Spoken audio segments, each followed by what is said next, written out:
Good evening, everyone in Hyatt Hall and from wherever you're joining us around the world tonight. My name is Justin Bush. I'm the School Operations Manager here at the VSO School of Music. I'm a disgraced trumpeter, and I trained as a horn player. Jens and I were laughing about that earlier. So tonight, it's incredibly special for me to welcome someone who I've admired for the better part of a decade as an aspiring brass player. There aren't many words to describe him, but he's the first classical brass player to be awarded the Order of Canada. He's a larger-than-life personality who's going to entertain us all and have us on the edge of our seats for the next 2 hours. And he's the man with the golden and blue trumpets tonight. Please put your hands together for the one and only Mr. Jens Lindemann. Hi, everybody. How are you? Thank you, Angela, first of all, for those very, very kind words of introduction. It's nice to see all of you here, especially in these challenging times that we've had the last couple of years. It's been almost 2 years of this madness. And Angela is absolutely right. I officially declared this as the year of joy. I have students at UCLA, where I've been living the last 20 years in Los Angeles, that I hadn't seen. I was forbidden from seeing my students. I can't even make this up. Forbidden from seeing them not only on campus, but off campus during the height of this craziness, just because everybody was taking so many measures of caution to make sure we could get through all of this time. So when we did go back into person this year, as Angela mentioned, I told all of them, this is the year of joy, and as a result, I don't want to hear any complaints. There are no complaints allowed. I don't care what you've got a problem, go somewhere else. I do not want to hear it. Okay, end of story, and I'm not even joking about that. We all have to take a step back and have a little bit of perspective about everything we do. So over the course of this time that we have together, this is obviously going to be very informal. I certainly welcome questions from the audience. I understand Justin is also Mr. High Tech over there, and he's going to be watching all you wonderful folks online. So please feel free to be engaged in all of this because you can ask questions. Justin will see them, and then periodically I'm going to lean over there and ask them to take some of those questions, or if it's really good, just put your hand up and say now. So you are also engaged in internet land with what I have to say today. And first of all, let's begin by saying I'm not really sure what I'm going to say. And in fact, I think that's the beauty of what I would actually like to talk about. Becoming a musician is one of the greatest things you can do at any level, whether you're a professional at the highest level or there are so many subsequent areas of music that you can be involved in and contribute to society. But the gift of being able to talk or play or teach and raptured people, when you have that time together with them, if COVID's taught us nothing else, it is that we should appreciate time together. That's what we've missed more than anything, is that interaction that we took for granted. We really did. And quite frankly, I don't want to go back to pre-COVID times. I don't want to go back to the way things were when it was hustle, hustle, hustle. Where's my next date? Where am I going to travel to? Or where do I get some sleep? It's crazy. We called it a rat race and we assumed that was normal. And it was. But now it's not normal anymore. And let's not go back to that because that's madness. I think it's really important to take a step backwards and remind each other of why we got into all of this to begin with. So we'll start at square one. If you are in music, you are a geek. You are a nerd, okay? Not one person got into music when you were a kid thinking, I want to have a world-famous career and I want X, Y, and Z to take place. X, Y, and Z. Corrected myself on time. Still very much Canadian. Thank you very much. Definitely called out by a Canadian crowd. Excuse me, sir. Did you just say Z? No, I did not. Unless you're referring to ZZ Top. You can't say ZZ Top. That's just an insult against the band. We all got into music because we loved it. Whether you were singing in a choir, whether you were playing in a band, whether you had Suzuki violin lessons, and it was just like, twinkle, twinkle, little star. There was camaraderie in music. The only people who are really sheltered from all of that often are piano players who can spend many, many hours alone in a room with that beast back there and kind of lose touch with reality in many ways. And even those piano players do come up for air, and they were reminded that ultimately it's about interaction. I'm gonna take that. Did you have a question already? Yes. Time out. What I was saying was super important and super profound. But I have my first question from the front row. This young lady, what's your name, young lady? Rhea. What is it? Rhea. Rhea? Rhea. Freya. There's masks here, people. I don't have a mask. She's got Freya. How old are you? What's on your birthday? 5 years on her birthday. 5 years. Okay, now listen, you people in internet land. Freya has a question. Did you have a question you wanted to ask me? Go ahead.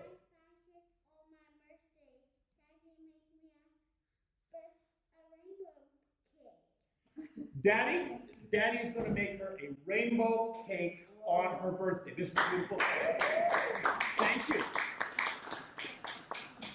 Why that's actually not only very wonderful to hear, it is the essence of what music is about, which is that we need to be spontaneous and in the moment and simple, just as we started when we were all kids, okay? So with that in mind, I actually wanted to play something for you. This is what I do for a living. Angela had mentioned that one of the things I'm going to be playing here in Vancouver this weekend is a version of Rhapsody in Blue. Yes, this is a blue trumpet. It's a blue piccolo trumpet. I tell Air Canada it's made of crushed sapphire, that it's worth $3.7 million. That's actually not true, but I lie with a straight face when I tell them that. And it's one of the instruments I like to play, and the opening, what's really fun about this particular arrangement is that the opening is not on clarinet. If you're a clarinet player out there, you're going to hate me in about 5 seconds. And you know what? I don't care. I don't care. Because one of the other important tenets of music, whether you're a performer, teacher, educator, or other, is that you should be having a good time with it. If it's beautiful music, play it. Express yourself to people. That interaction is what this is all about. So, I'm going to start by playing a little something, and then we're going to start at the beginning, when I was your age. And this is the opening, or the new opening, of Gershwin's Rhapsody in Blue.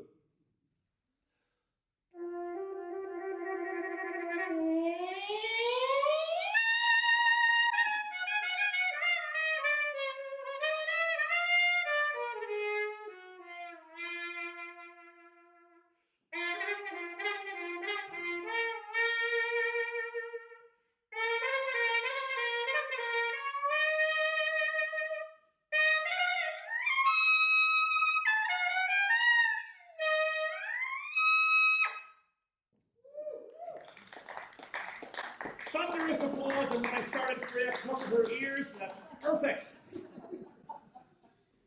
The reason I wanted to start with that, and the reason, yes, question before we begin. The history of the piccolo trumpet? The history of the piccolo trumpet is, it's mainly used for Baroque music by modern trumpet players. But as you can hear, the opening of that when you're playing jazz sounds much more like a clarinet. And incidentally, the original opening of Gershwin's Rhapsody in Blue, if any of you have listened to the original recording with Gershwin playing from the late 1920s, Rhapsody was written in 1924. The original recording was done with a dance band. And that opening clarinet solo, it was klezmer to within an inch of its life. By the time it got to 1942 and became an orchestral arrangement, there are some great clarinet players around the world who have played that solo, but by the 1920 standards, it's very, very conservative. And I think we need to go back to the original, the way Gershwin heard it. There was a lot of fun.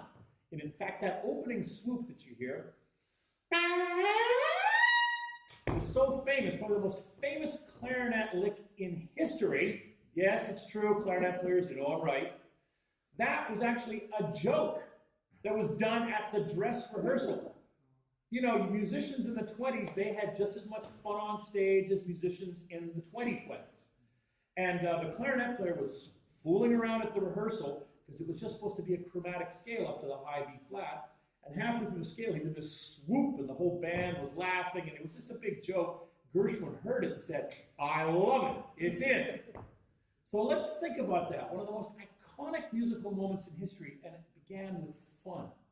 Let's never lose sight of that. That's the one thing I'm going to be talking about all afternoon here to those of you that are in the audience and the rest of you. And that was why it was important for me to do it on not only on piccolo trumpet, but just to get a little technical, the ethos behind that arrangement was based on the principles of the Shostakovich Piano Concerto No. 1, which is written for piano, trumpet, and strings. In fact, in the original Urtext version, when Shostakovich was writing it, and this is true, argue with me if you want, but you're wrong. It started off, Freya's got all sorts of cool questions. It started off as a trumpet concerto. Shostakovich wanted to write something for trumpet. It started as trumpet. Of course, there was piano in it. Then there became more and more piano. Pretty soon, there was a lot of piano. And he made the trumpet a secondary solo instrument, which traditionally sits at the end of the piano on stage. So not in the orchestral section, but you're usually seated sort of as a secondary solo instrument. With the Gershwin, I had the same idea in mind that I would use piccolo trumpet instead of a regular B-flat trumpet, because the big band section is using normal regular trumpets, and this sounds very different from this one. Just to give you a quick example. Versus this has sort of a more spread, jazzy kind of a tone, and we can talk about that in a little while as well. But the idea musically behind the idea of the Gershwin comes back to what I really want to talk about and emphasize today. Fun. Proper fun and a proper sense of enjoyment when sharing something with an audience. And that includes serious music and serious performances of musical works. If you aren't enjoying the process of being on stage, whether you're a pianist or violinist, trumpet player, singer, whatever you do, why are you there? Okay? When you were a kid and it was fun, it was fun. And somewhere along the way, many, many people, far too many people in my opinion, became afraid, and they started to become self-conscious about performing. And then nerves kick in, and then all sorts of other isms. And by the time they become young adults, if they're playing at all, many times there's a tremendous amount of fear to play because we've lost or forgotten about the innocence of performing. And that's the essence of why we do it to begin with. So it was very important when I come up with interesting arrangements like the Gershwin to start with a piccolo trumpet to emulate the klezmer clarinet, that it's obviously done with a sense of humor in mind. But the playing itself is very serious. In case you were wondering, yes, that's actually hard to do. But you have to make it look like it's not. With that little introduction, I want to start just with a little basic background of where I began as a musician. Today's masterclass, and this was thrown together very, very quickly by the wonderful folks here at the Vancouver Symphony Orchestra Academy of Music, the School of Music, pardon me, that put this together, is not just about trumpet. We'll get into that. Hopefully there's some great trumpet questions online or brass questions from the audience. But I very intentionally want this to feel like it's a broad-based lecture. And I titled it, Success in Music, Success in Life. And I totally ripped that off from a really, really awesome poster campaign that Yamaha Canada did when I was in high school. This is in the mid-'80s. And many of you that are of that vintage, if you were band students, you might remember that poster campaign. It was fantastic. That was the title. It just said, Success in Music, Success in Life. And then it was a picture of about 40 or 50 people, all from across the country. There were doctors and lawyers and judges. There were utility workers. There were accountants. People from all walks of life, principals, educators, construction workers. Just a massive picture of 50 of them. But you know what made it unique? They were all holding a musical instrument. And not just, like central casting in Los Angeles where I live. Here, hold this and stand there and look pretty. No, they had played those instruments when they were young.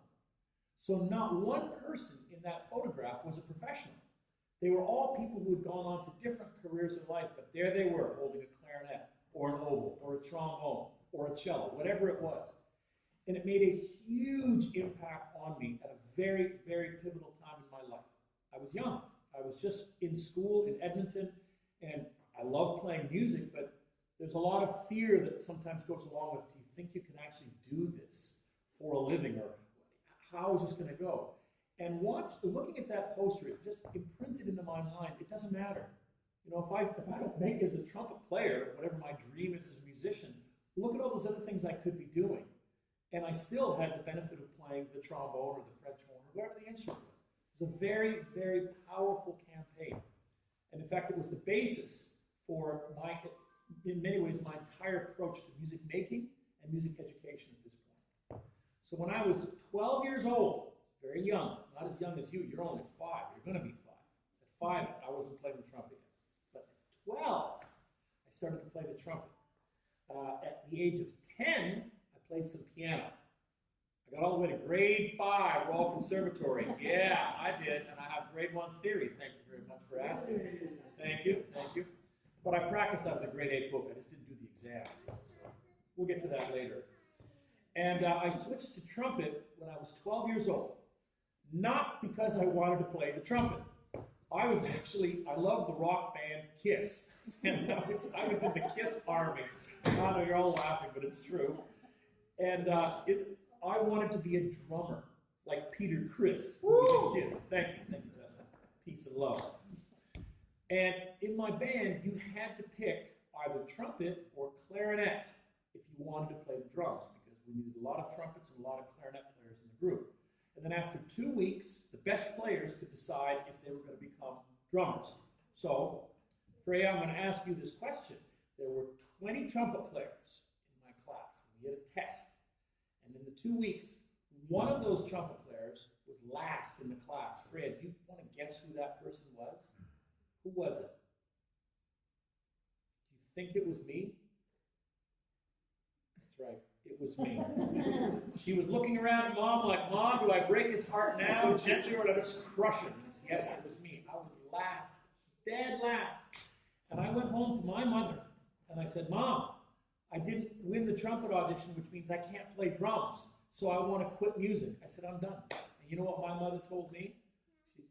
I'll bet you don't, but I'm going to tell you right now. She was a little lady from Europe. She's still very much a little lady, and she's still very European.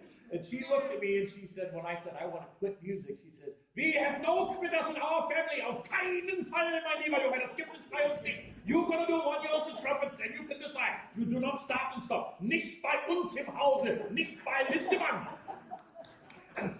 Yeah, you think I'm joking. If she was here right now, she said, yeah, that's what I told him. Yeah. So I was stuck. I had to go to band and do 1 year on the trumpet. So here I was, I wanted to be a drummer, and this thing got in the way. That was the first thing that happened. And everything that happens for a reason, including the fact that we're listening to this either online or in person. We all have little moments in life that are pivotal.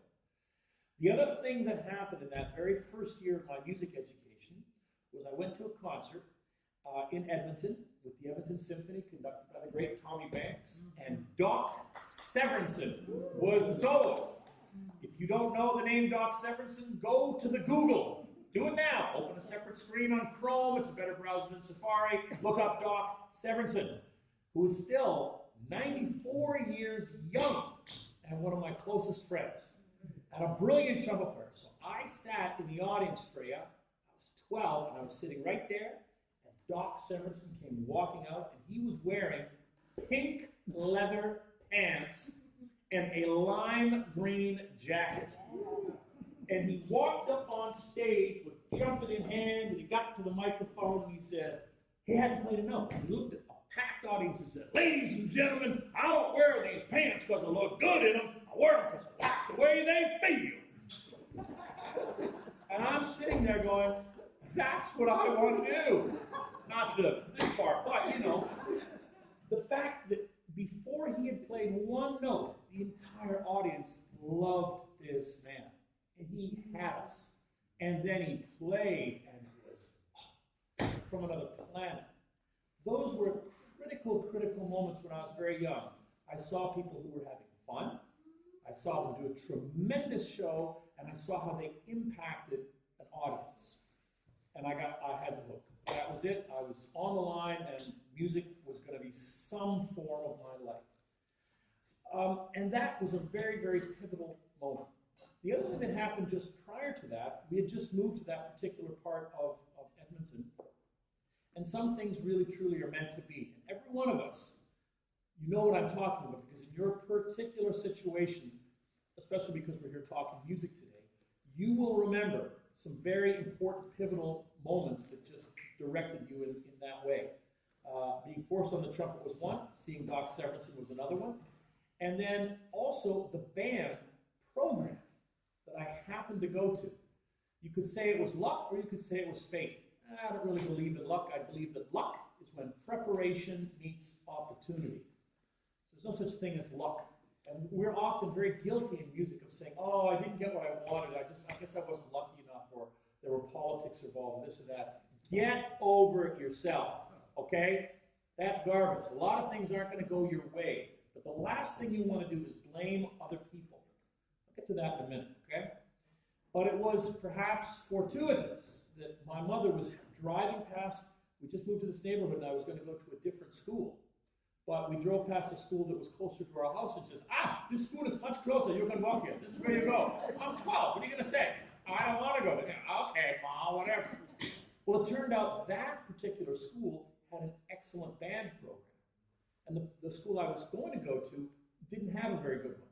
So you can start to put two and two together. The odds of me being a musician today, probably not going to happen if I'd gone to the other one. And where I went, it did happen. Not because it was a great band program. This is what's important, because there was a passionate music educator there. When people ask me who my greatest influences were, of course, I mentioned people like Doc, who was a hero and a friend, but I always talk about my first music teachers.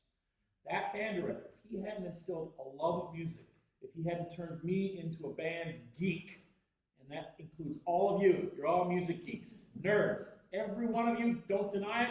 If you are denying it, you're lying to yourself. They created a love for us just to want to be together. And that was a pivotal part of my story. And every one of us has those moments. What we do with those moments, that's where it gets kind of interesting. But that was a key element to me growing up. Because from 7th grade to 9th in junior high school, I then had to make a choice for high school. And my high school choice then became based on where I thought the best music program was in the city, where I could continue being a band geek. Which then led me a little bit forward, just to get you a little bit up to speed, and then we'll start talking about a few other things, to my college decisions. So by the time I graduated from high school, at the age of 17, I know one of the things I promised to talk about today were competitions, competition preparation, and that also slides very comfortably into performance preparation, and then ultimately, what we're going to talk about today, are music as a career option, or options within that construct. When I was 17, I saw on TV, it actually was aired from here in Vancouver, the CBC Vancouver Orchestra, and they were having the finals of the CBC, it was called the CBC Radio Competition. I never understood that because it was on TV. It's like, why are we watching the CBC Radio Competition, but it's all televised? This isn't the radio. I mean, even as a 17-year-old, something doesn't feel right about this, but whatever, it's cool, see a couple of guys up there. And I saw two fantastic Canadian brass players, Guy Few, who was a spectacular trumpet player and equally talented as a pianist, and the inimitable James Somerville. Jamie Somerville, who was yes, Justin, I knew you would respond to that, who was one of the greatest horn players in the world. Went on to play the Montreal Symphony and the Boston Symphony as principal, in a very, very esteemed career. Both of them were some years older than me because they were competing, and I was watching this on TV. Jamie won, Guy came in second, but I watched this. And I remember where I was sitting in my house on TV, and I said, that is what I want to do. I want to play solos in front of an orchestra. I want to be at the front of the stage. There was such a tremendous feeling of power that you had there, which brings me to one of the great movie lines of all time from Spider-Man. Remember the line from, Peter Parker's uncle, just before Peter stepped out of the car? What were the last words his uncle said to him? Justin, you probably know. With great power comes great responsibility. Bingo. Justin has on a mask. I will translate. But just before Peter Parker leaves, he goes, does a Spider-Man thing, and his uncle, unfortunately, gets killed, and that turns him into Spider-Man. The last words were, remember, Peter, with great power comes great responsibility. I never forgot that line. It's so corny, but it's also kind of a microcosm of the trumpet. Great power also brings with it responsibility. And so does a career in music. So the gift, the opportunity to do what I saw Jamie Somerville and Guy Few doing on TV, not anybody was going to be able to do that. They were special. And to become special, you had to work. So it's one thing to dream about doing that, and it's another thing to say, how am I going to roll up my sleeves and do it? Which brings me to one of my first practical points. So at 17, crystallized, whatever it takes, I will play solos. Now, I've told this to master classes all around the world. In the history of competitions, I believe firmly, I don't think this is even going to be arguable, I think I have done more solo competitions than certainly any brass player in history and probably any musician, very arguably. You're like, look at me, how can you even say that? From the age of 17, for 7 years, I dedicated all of my performances to solo contests. And you know why I'm so confident? Because one day I added them up, and it was everything from local, provincial, regional, national, and international competitions. I did 40. Let's do the basic math on that. 40 solo competitions in 7 years. Very likely, I've never met anybody that's even come close to doing that many. And the beauty is, I also like to say that I lost almost all of them. Which brings me to maybe the most important point about doing solo competitions, and not just some of the philosophies behind it, and some of the esoteric ideas and how you, but also some tangible approaches. When you do 40 competitions, it's because you kind of have to, because you're not winning, you want to, and you're figuring things out. It brings me to a very important tenet that I say to students all the time. Sounds simple. Those of you that are older will be smiling inside, and those that are young are just going to look at me and say, oh, sounds like boomer talk. But it's not. It's this simple. You can't have experience until you've experienced something. That's how the word works, okay? You can't theorize experience. You have to know when things are really bad. You have to feel the frustration, the pain, the anger, the sadness of not getting something. You have to feel that. If you don't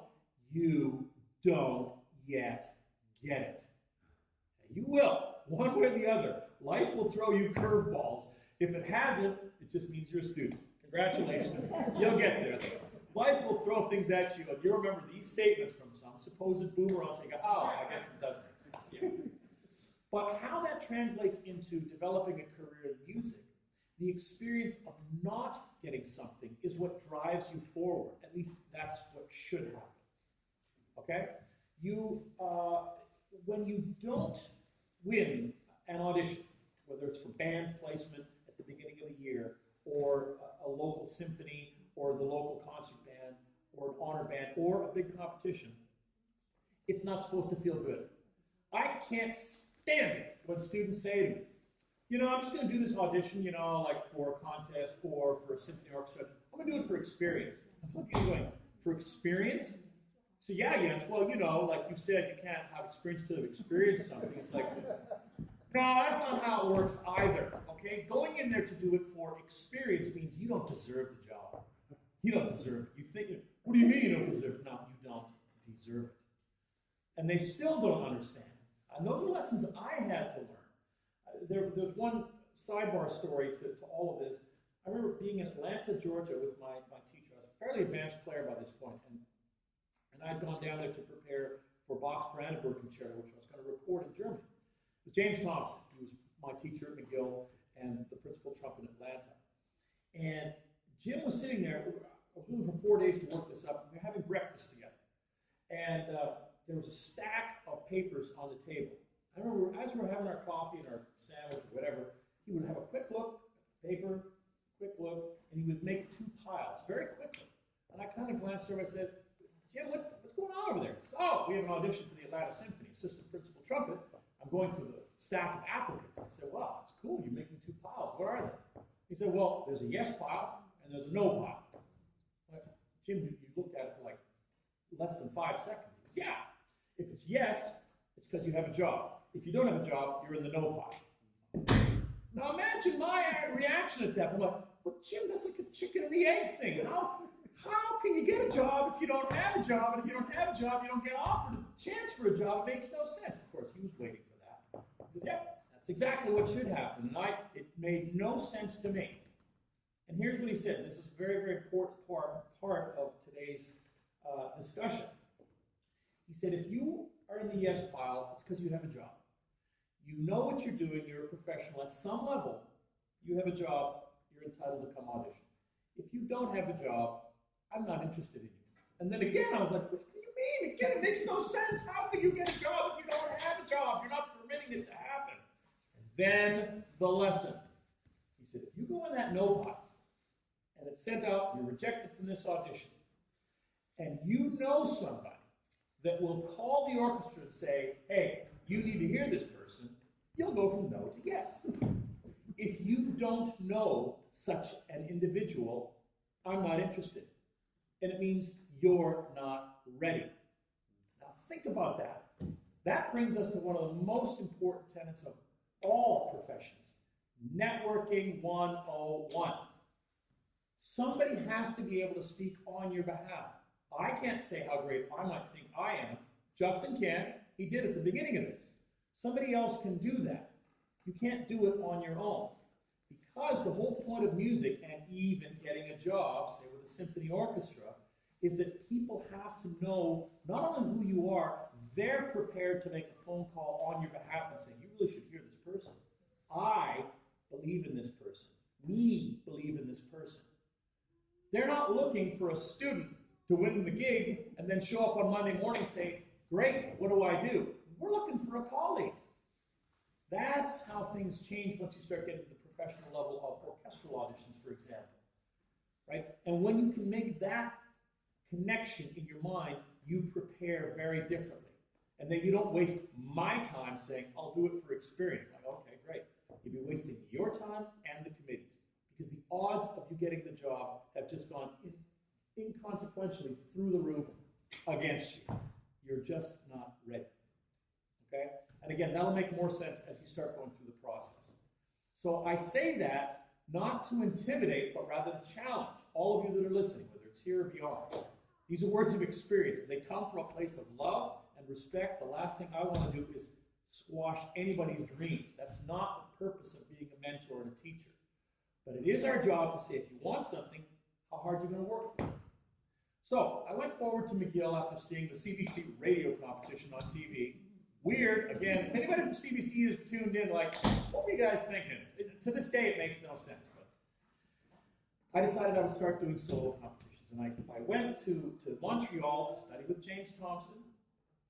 And I decided I was going to compete in Munich. I'd done a number of regional and national lists. I'm like, go to Munich, 1986, I think it was, 85 or 86. And I'm going to win this because the first prize winner of the Munich competition was Maurice Andre. So if I win this, I am, by definition, the next Maurice Andre. Thanks for coming. Bye-bye. And happy birthday in advance. Bye-bye. So I'll be the next Maurice Andre. Even I, at the age of 18 or 19, was smart enough to figure out this is some good marketing juice. Yeah, it's going to have my teacher, Jim Thompson. God bless him. He's still around and he still laughs at me all the time. He said, you're going to go there. You're going to be the guy. This is going to be fantastic. And I prepared. And I flew all the way to Germany. And I got on stage. And within the first 5 minutes, it was like clay pigeon shooting. Paul! I knew it was over. It was a disaster. A disaster. So I was knocked out in the first round, and I kind of mulled around for a week until my flight home. I went back for my next trumpet lesson, and he looked at me. And I walked in the door. He knew what the results were. And he just looked at me and he said, so, you still want to be a soloist? He knew exactly what was going to happen. He knew that I didn't have a chance. But he made me feel like $1 million preparing for it. He made me feel like this is going to happen. He wasn't there to squash my dream and say, dude, save your money, save your time. Why don't you go in a year or two when you're really, really ready? No, he was like, yes, you're the man. You're going to do this. Woo! No chance. I'm sure he went to work at the symphony, telling all of his buddies over a beer after, that kid's going to get destroyed. Which is exactly what happened. And then you have that moment in the aftermath where you say, that didn't seem right. What do I have to change? Now is when the journey begins. That's how you experience something, and that negative experience allows you to basically say, how can I change this? That's where I learned one of the most important lessons about preparing. Again, when you're young, you're doing it to prepare for auditions for orchestras or solo contests, because we're all trying to figure things out at that age. But what I learned as a result of that particular experience was the really, really important thing. It has, I know this sounds corny, hear me out. Has nothing to do with whether you win or lose, okay? Rah, rah, rah, cliche city. But the underlying reality of that is to understand that it is about how you prepare for something. Or, more likely, how you didn't prepare. That's the lesson. And then you lick your wounds for a few days, you say, I'm going to change it. I'm going to change this up. I'm going to try it again next year. Interestingly, again, sidebar to this. I know there's a lot of storytelling, but I promise you there's good juice here. But this is pure story. That year in Munich, I got a grant from the Alberta government to go. And it was great. That really helped because it's not inexpensive to do competitions. And we'll get to that too. Never let money stop you. There's always a way to be able to go. And we'll talk about the importance, for those of you that need a piano player, I'll touch on that today as well.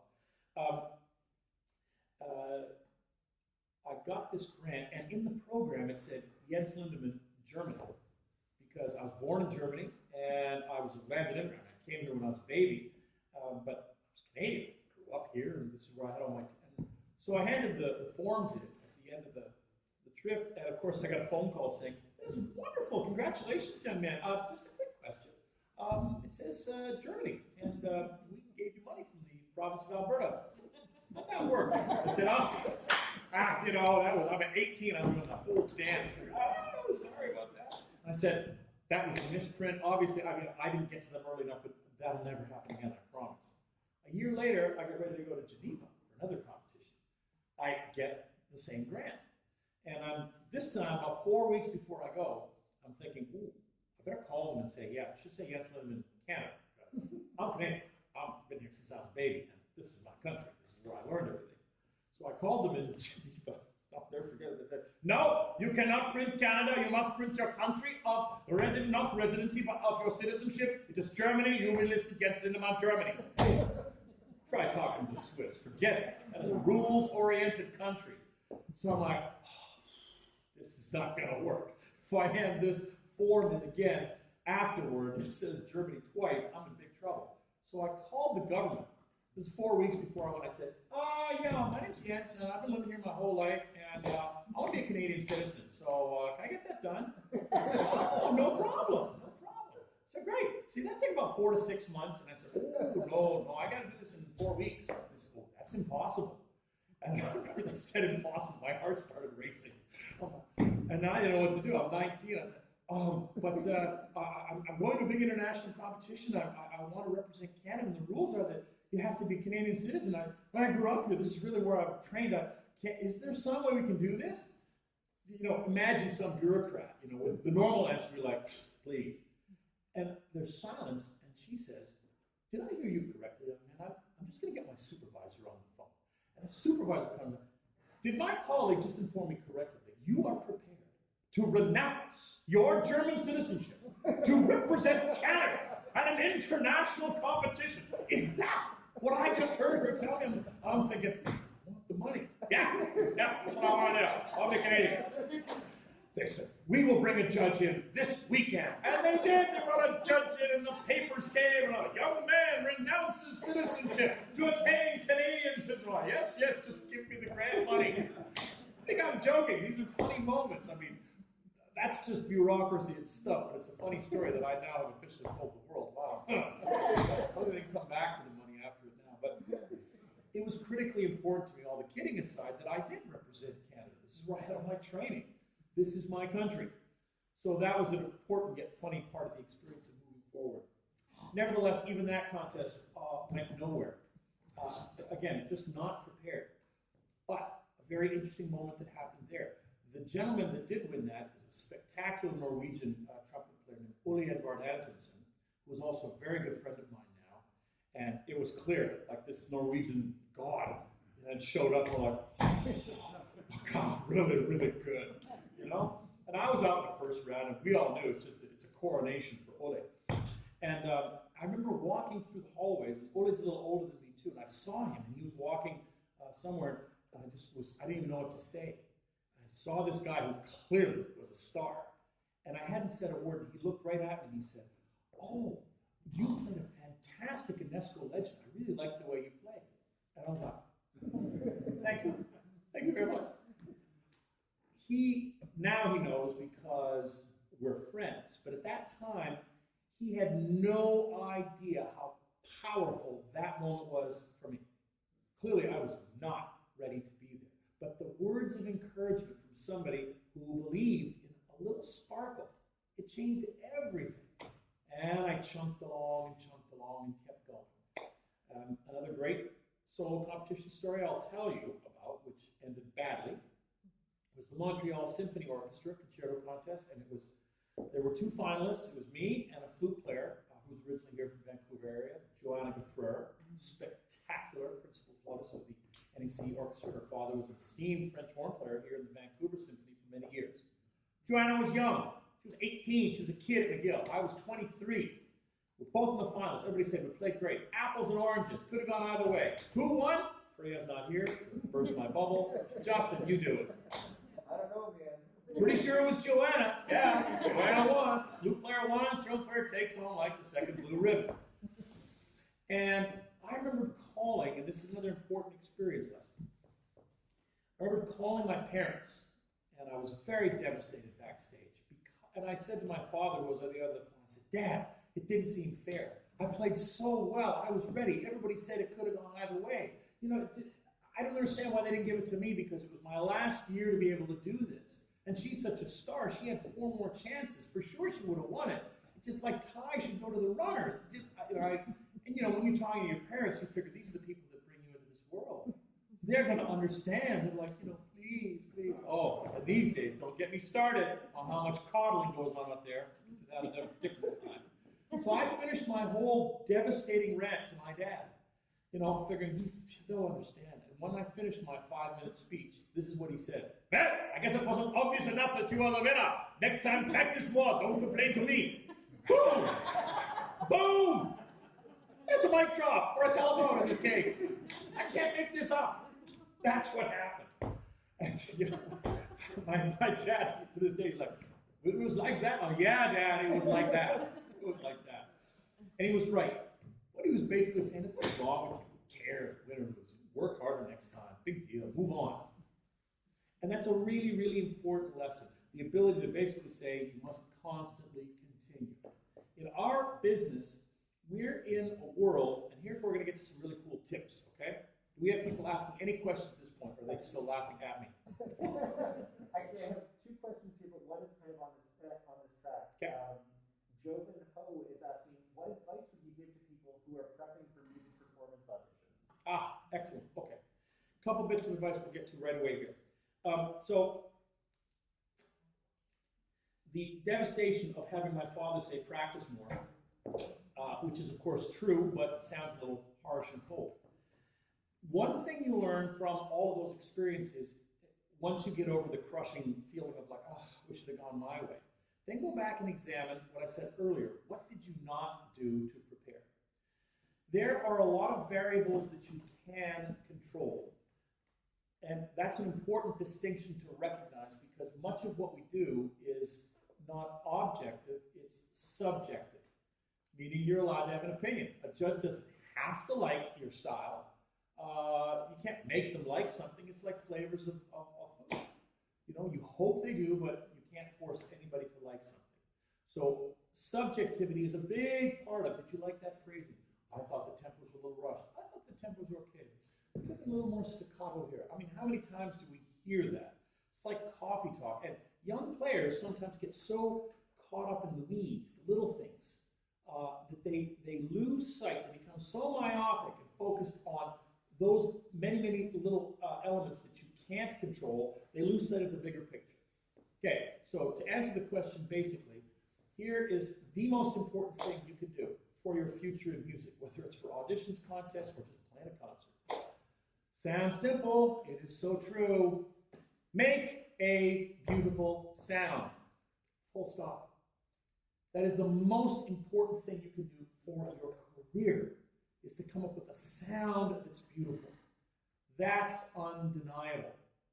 Why that's an important variable that you can control, think about the things you can't control. Can't control tempo. Did you like the tempo or not? I don't know. Did you like the staccatos? No, didn't like that, or did like it. What about the style? A little bit much on the romantic side. It could have been a little more classical, or perhaps too baroque. All those things are opinions. But one thing that people will never argue is they can say, but wow, what a sound.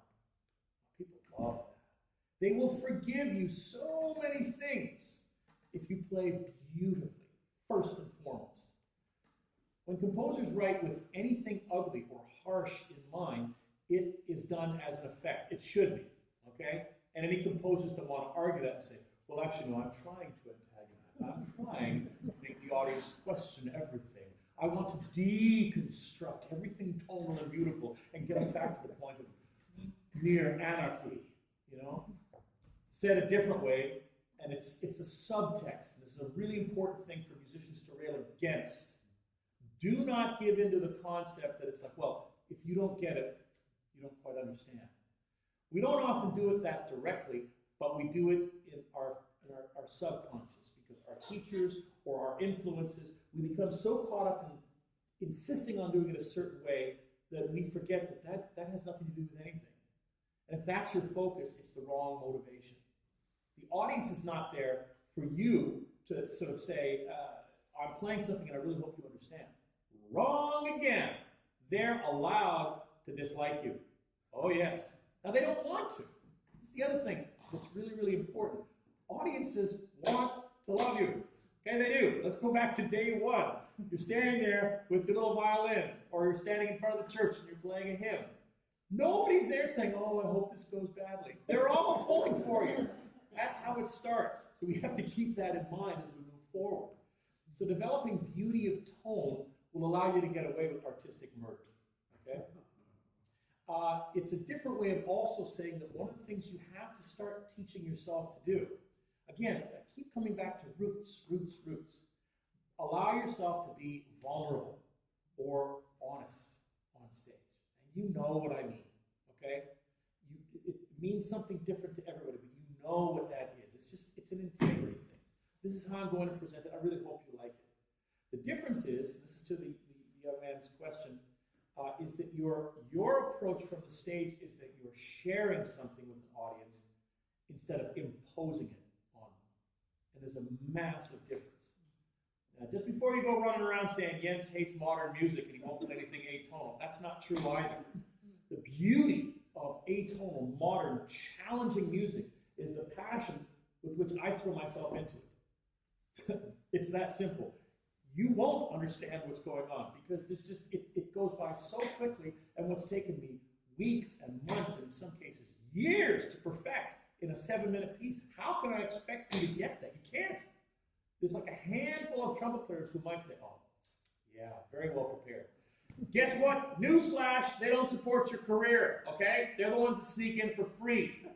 Translation, stop trying to impress your own instrument. Start thinking, what can my violin do that's different? Beauty of tone is one thing that people will not argue with. And that comes from beauty of spirit. You have to be willing to sort of pick up an instrument and play something with the notion in mind that you just want it to be beautiful and singing and vulnerable. And you're not warmed up and you don't care. You're going to play and you're just sharing something. And just now I feel inspired to do that. So I will.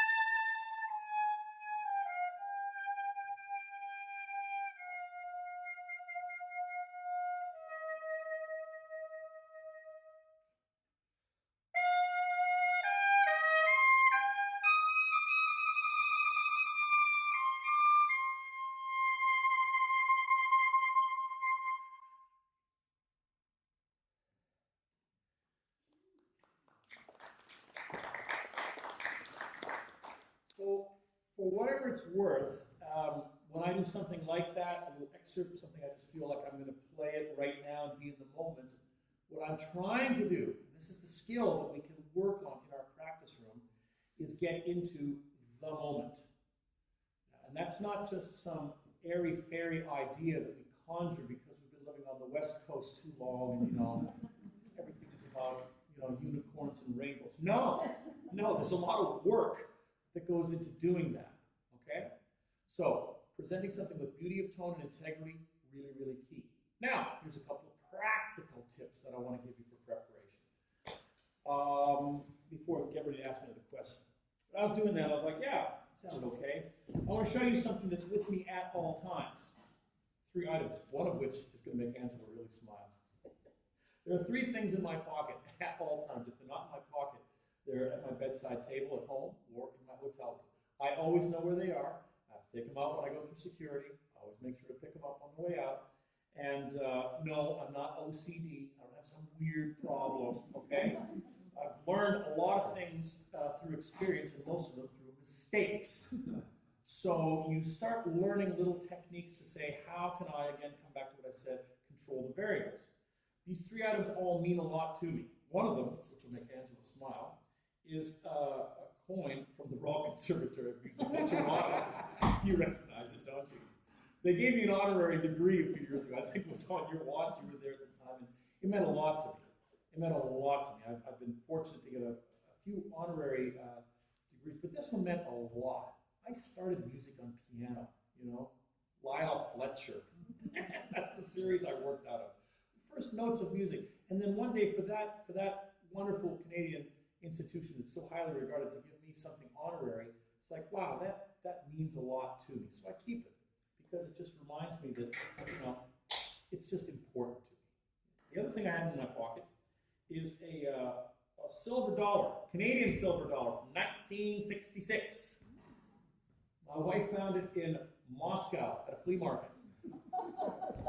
She bought it for like $4, I don't know, and I keep it with me. I call it my 50-50 coin, and because sometimes you just don't know what to do. You're like, 50-50, what am I going to do? And, you know, the Queen is on everything. She's right on the back of this one. On the front, there's a couple of Iroquois canoeists, probably got ready to portage, so they're on the move, and the Queen, steady as she goes. She doesn't do anything, right? She's just there, reliable. We never want her to die. She never will. I'm convinced of it.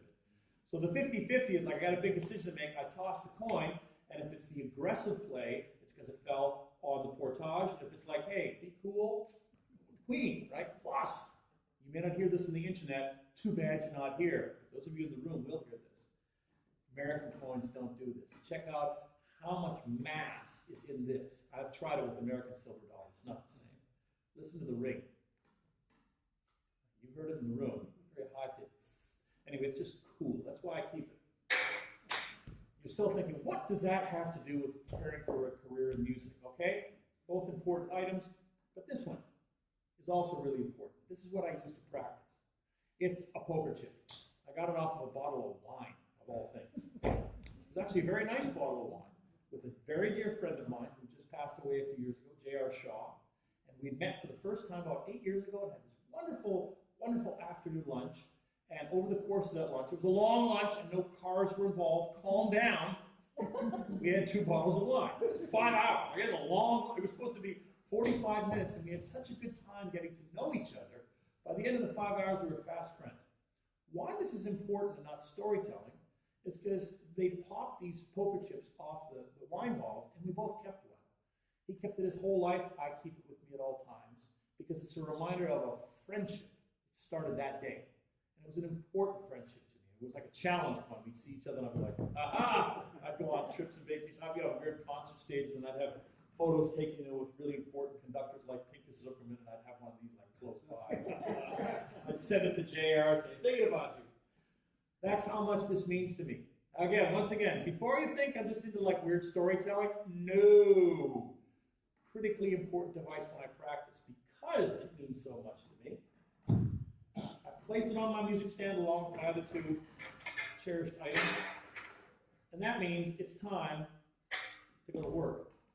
Not playtime, not story time. When that comes out, boom, I'm at work. And I'll set that up on a stand, and these are the kinds of things I do. Brass players especially, please pay attention, okay? This really goes for all instrumentalists, but brass players in particular, listen up. Don't be a meathead when you practice. And most of you, meaning me, are, okay? Being a meathead means you can't beat the instrument. This is flesh, this is not. It's going to win every time. So we have a shelf life for how much work, how much effective work we can do. Not dissimilar to a singer. Singers are very, very careful with their vocal cords. We operate the same way. That's it. That's how you play the trumpet. Sad to say. People pay pay me a lot of money to make that sound. No, I can't do it either. These are vocal cords. Why the poker chip is important is that when it's time to work, and this is what you learn about preparing. Preparing to work correctly means mapping out what you're going to do in your practice session. Don't be a meathead and play the stuff that sounds good. Do things in short increments. So, poker chips goes out. I'm going to work on one thing. Turn the chip quarter turn. It's got 4 points on it.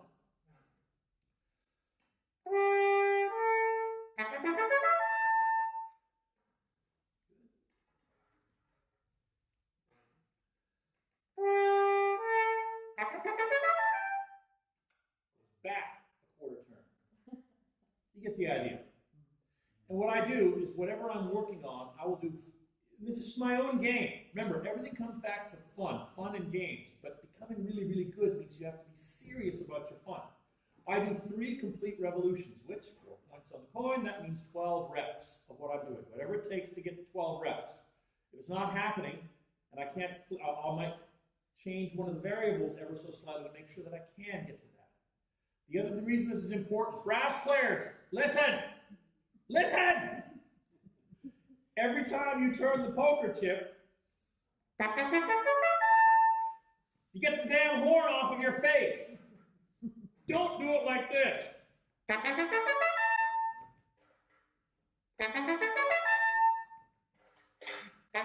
being a meathead, okay? Trust me.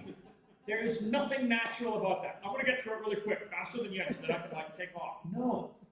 That is meathead, immature practicing. You want the instrument, any instrument. Brass, in my case, this is what I do. You want it and you need it to feel like it's an extension of your body. It has to be. A great pianist, when you hear them play, we just go, not only how do they do it, it looks fluid. The greatest performers on any instrument, argue with me if you want, but you're going to lose this one, I promise you. They never look like they're working. And if they do, they're doing it for show. I can promise you. You laugh. I saw Doc Severinsen do it, in concert. Comes with a big cadenza, pulls the horn off of his face.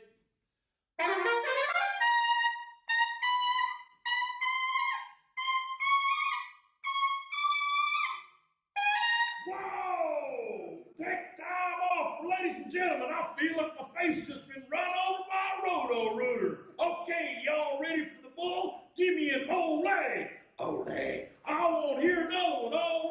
Ole! And then he winds up. And the audience goes crazy. Woo! Guess what? He's smart. He knows what he's doing. He's giving himself a nice 30-second break before the money moment. Right? So he's being highly intelligent about what he's doing because his job is to deliver that product. Now that's showmanship in a jazzy manner. But we can learn and must learn to do the same with the same discipline that goes in terms of perfecting our classical playing. And that means we have to have a plan in place, and it has to be an intelligent one. This little tool and that technique, horn off, horn on, what it does is it gets me to the point where pretty soon the instrument literally feels like an extension of my own body. And incidentally, for those of you curious, I know Justin was when we started this, all of my instruments are Yamahas. I've got a couple of other ones, though. Just quick trumpet storytelling, because you're probably wondering, what's the deal on this? This instrument is actually an Austrian instrument made by Schagro, and I bought it because 2 years ago, I broke my elbow. I was literally walking. I had typical, doing too many things at once. Walking down some steps, computer in one hand, cell phone in the other, and I was going down. And your instinct is like, no, these things aren't going to break. I would rather break than my electronics. So, felt badly, broke my elbow, and the next day I had to do a concert in Dallas with the great Ryan Anthony, one of my dear, dear colleagues. And for trumpet players that don't know about him, go to the Google. He was a legend. He just passed away a year ago, and I'll talk about him in a second too. So they said, we got to put your arm into a cast for 8 weeks. I said, ain't gonna happen. Ryan is dealing with like fatal cancer, and I got to go play this concert. I can't do that. So they put it in a sling and put me on some really awesome painkillers, and I had found this device made by Matt Schulman at the time. It was a device that allowed the trumpet to be supported with a neck brace, and there was a piece of wood that cantilevered up, and the weight of the instrument sat there, so I didn't have any weight supporting it, and I played the trumpet. What that did, this is an important lesson too, it reminded me of the importance of ergonomics. And when my arm got better, I was at a trade conference, and I grabbed this trumpet at the conference, and the way it's shaped and built, there's no forward tilt. So I bought the horn, firstly because it's cool and it's fun looking and all that, but I also bought it, in all honesty, as a teaching tool to show trumpet players, when you hold this instrument, it literally floats. That allows you, as a result, to start unlocking the top part of your body and the bottom part of your body, and turning the instrument into a further extension of yourself. That's why don't be a meathead, okay? Use your brains.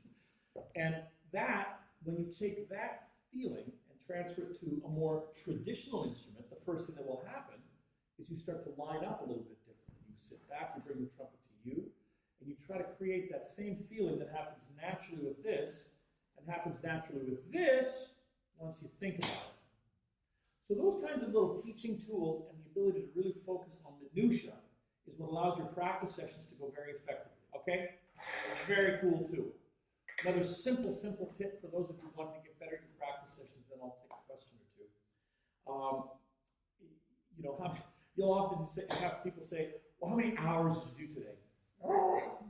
Hate that question. Yeah, I went through a real nerd period where I was doing like 6-7 hours a day. That's really, really dumb.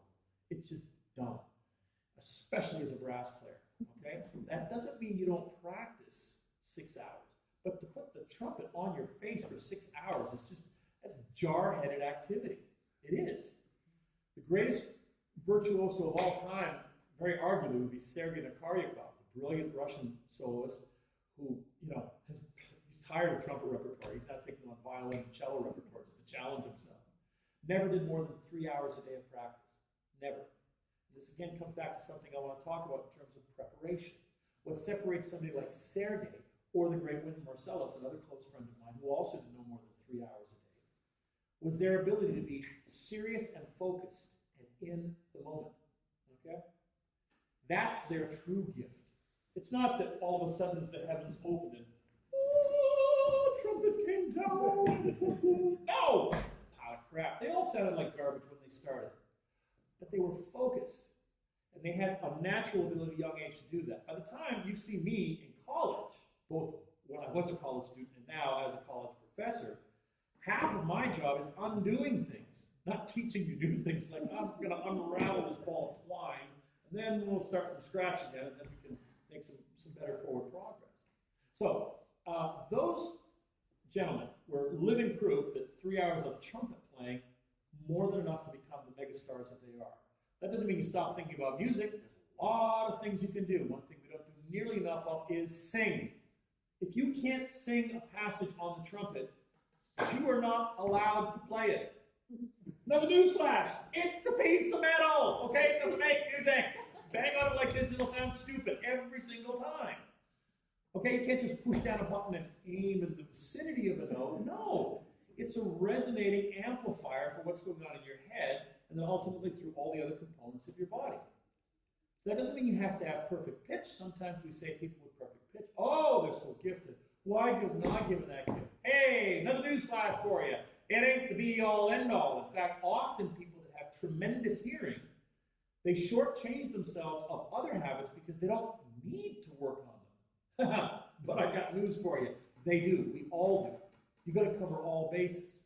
So if you don't have that kind of impeccable, I can hear the grass growing hearing, that's okay. It means you have to work harder at your craft, and as a result, you're going to understand that element of your craft better than somebody that takes it for granted. Okay? Again, a long-winded way of saying, if you can't sing the pitch you are about to play, you get no privilege to play. I use the second Charlier etude. It's one of our super famous ones. Woo! Got lucky. So the first bar on this is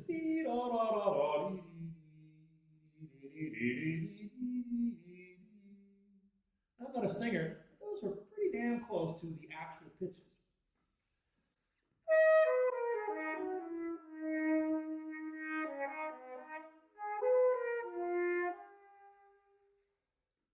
So the pitches are there. Even the misfired note That's another thing. When you make a mistake, getting back to Wynton and Sergey, you have to know why something didn't happen. It can't be a mystery. If it's a mystery, you're not really working, are you? I don't know why I missed that note. Well, then I guess you're being a meathead. You're trying to figure it out. It's just metal. It's just metal. Something was misaligned. Maybe it was posture, tongue, aperture too open. There's a lot of variables, but you can wear it down to where it probably has to be. But at the end of the day, you must be able to sing it. Critically important.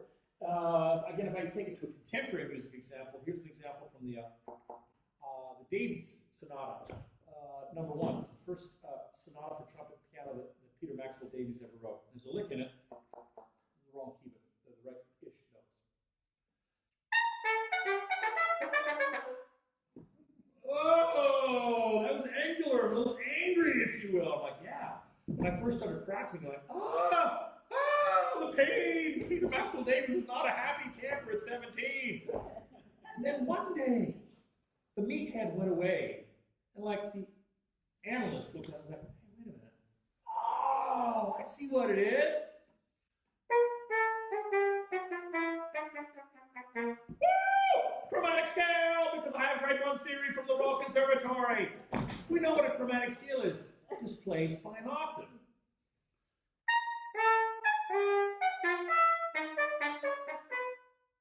Now I had a template for how to work on it, how to make those angular pitches feel like, oh, I know where they are. I hear them, I can kind of sing them as far away as they are, but more importantly, I can sense them, I can taste them. You know how when we play a really, really great note, especially on a brass instrument, say, oh, that feels so good. Imprint the feeling. What were you doing? Try to recreate that every time. Critical to sing passages, also because it gets the horn off your face. The last tip I'll give about the practice techniques, aside from the repetition point, which I use incessantly, getting back to the hours of practice, try setting a timer sometime. And I used to do it for 10 minutes at a time, doing something. 10 minutes is too long.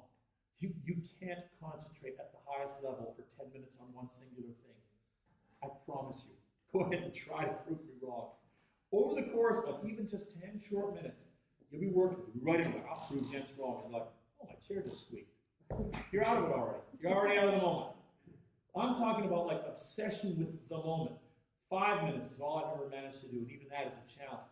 So I'll set a timer for 5 minutes as a different kind of technique from the repetitions. Sometimes I involve it with the reps. 5 minutes of working on a thing that I have a problem with. When the timer goes, I reset it. Here's what's key. I don't do the same thing. I do a second thing. Timer goes. On my third rep, maybe I go back to the first thing. Maybe I do a third thing. But you never repeat what you did. If you try that, even once, all right, I'm going to try this. Whatever, seems dumb, I'll do it once. Do 12 reps like that. You will, I promise you, realize you've done arguably the most focused 1 hour of practice in your life. 12 reps, 5 minutes at a time. And it'll go by fast. And you'll look down and go like, oh, it's an hour later. And you'll still be in that magical zone of concentration. The place that people like Wynton and Sergei Nikaryakov get to. Okay? And you can pick your own star for your own instrument. Anybody that is doing that at some point in their lives, they have that tremendous ability to focus, and it's being serious about something, but not in an angry way, in a focused way. So those are some really, really awesome practical tips that you can and must use if you're preparing for something. And give yourself time. Last tip, and then I want to check both the time, because I lose sense of time as I stay in the moment. See, I already lost my thought. It was a pretty good one. But that'll come to me in a second. Okay, ask me a question. So this one's a bit of a trumpet geeky one. It's from Bill Walters, who says, hi, Jens, I attended your concert with the VSO in January, and he's looking forward to the performance this weekend, if you want to talk about that. Cool. And then next one, please describe your regular practice routine for maintenance and how it may change for major and demanding performances. Yeah, that's a good question, and it's something that I'm often asked, like, what do you do? Well, the one that I love is when people say, how do you warm up every day? First of all, I denounce the word warm up. I hate it. I cannot stand that word because it implies that you can't go to work until you're warmed up. What a pile of crap, okay? Just drop it from our repertoire. We should replace it with words like routine, maintenance check, I don't know, a car check. Do something that the minute, again, as I say, when I pull this out, it's showtime. I'm now concentrating. I'm in the moment. So if I'm doing a so-called warm-up, don't think of it that way. Think of it as the opportunity to say, I'm now becoming one with my instrument. Because that's the truth. That's what it should be. So I guess that was the philosophical approach to the question. The practical answer is that it varies, depends on what you're doing. So in my career, and one thing you'll learn, incidentally, for you students listening, you're sitting there thinking, I'm so busy. As soon as I'm out of school, I'll have more time to do this. Another news flash for you. It doesn't work that way. You're thinking, I'm wasting my time with all these viola da gamba history courses, and I hate theory, and I hate this. I just want to practice all day. Oh, no, you don't. The construct of school is when you have the most time in your brain, believe me. Because what happens when you leave school is time speeds up. And I know you're looking about, okay, dude, now you've really lost it. Time is time. 60 seconds is 60, an hour is an hour. No, it moves more quickly. And once again, I'm going to invoke the elderly clause on you. That'll make sense when you get there. Okay?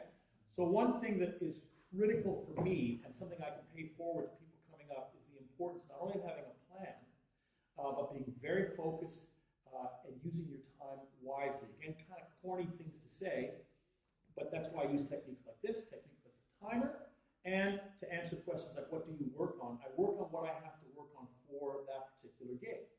So if I'm getting into shape for something like what I'm doing this weekend, again, to answer the second question, the Gershwin, the Rhapsody in Blue, there are some really, really hard licks, not only in the Rhapsody, but in all the other big band music that we're playing, that require a tremendous amount of focus and concentration. You can't just will it. You can't just sing it in your head. It's hard. And there's really super subtle. I'm going to play one of the hardest licks in the piece. It took me a long time to figure out, but when I unraveled the pure technique behind it, and let's go there. All right? Anybody that's not a trumpet player, I'm about to lose you, and I don't really care. This is a trumpet moment, okay? This is a piccolo trumpet. It's a very special piccolo trumpet. It's only got 3 valves, you know? It was designed by Fred Mills. I own 7 different kinds of piccolo trumpets. They're all great in their own way. Like children, I love them all, okay? They're equal yet different. This particular horn I loved because of the fact that it has a really awesome operating 3rd valve slide. So it operates similarly to a regular trumpet, so I can actually use this for intonation properly, unlike those little throw slides that you get on other piccolo trumpets as an aftermarket technique. They're almost useless, unless they're a push slide, and even then, sketchy. This is a mini trumpet, designed by Fred Mills, who preceded me in the Canadian brass. I replaced Freddie. When I was young, I thought, stupid horn, it doesn't have the 4th valve. I'm not going to play that. Because I was an idiot, okay? I grew up to this about 3 or 4 years ago. I rediscovered this horn, and it's one of my favorites, especially for this piece, because of what I'm about to play for you. What you have is a rotary 4th valve down here, so when you get to the bottom notes,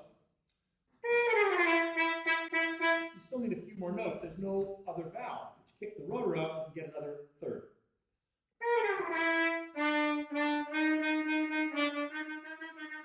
You have another 3rd to work with down below. You also have the joy of alternate fingering patterns. And then finally, what I'm going to hit the trumpet geeks with, I pull this off and be like, this is my superhero. Yeah, I'm setting it up to be that big a deal. What you can also do is, when you get into the extreme high register of the trumpet, fingerings don't really matter. You can play any note in the high register. It doesn't really matter. There are subtle aberrations. It has to do with the fact that so little air is going through the instrument. The buttons don't really count. Your ear is what's important. And then, of course, whatever valve combination you are using, there's a certain amount of advanced technique that will allow you to finesse what that is. Now, to get to the big secret, the money moment of the Gershwin. It's going to happen not just once, but twice this weekend. I'm really setting this up. I better not fail. What I do, and one of the little discoveries I've made about an incredibly difficult moment in the piece, which goes up to a high concert G sharp, is how do you play, or translated for a B flat horn, a double B flat on the piccolo trumpet. It doesn't just play high notes. All it does is provide a different kind of resistance. So there was a cool little technique that I found when I got to the last note before making the move to the high note, where I had the rotor valve out. Remember, valves don't really count because they don't really matter in that register.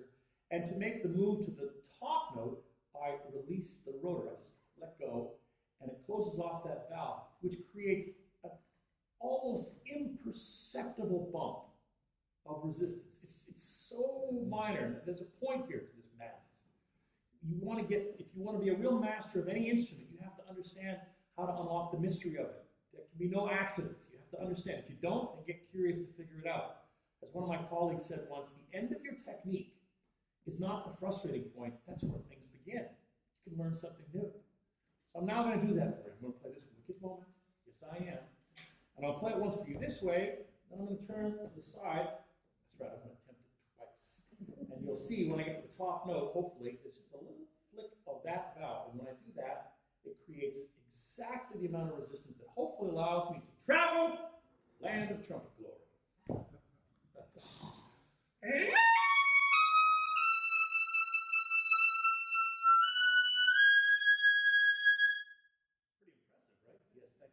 Applaud if you want. And now, go ahead and hold your applause after repeat it. I'll turn just slightly to the side. Now you know the notes, and hopefully you can see it. It's just a little flick of that. That's what has to happen. So I'm thinking of one of the most exciting moments in the piece, very difficult, very exposed, and I'm not praying, I'm using a technique. And those techniques can only be discovered after many, many failed attempts. What works, what doesn't work? That one works for me. I'll try it again now. If you can see, maybe not, I don't care. I'm going to play it twice anyway.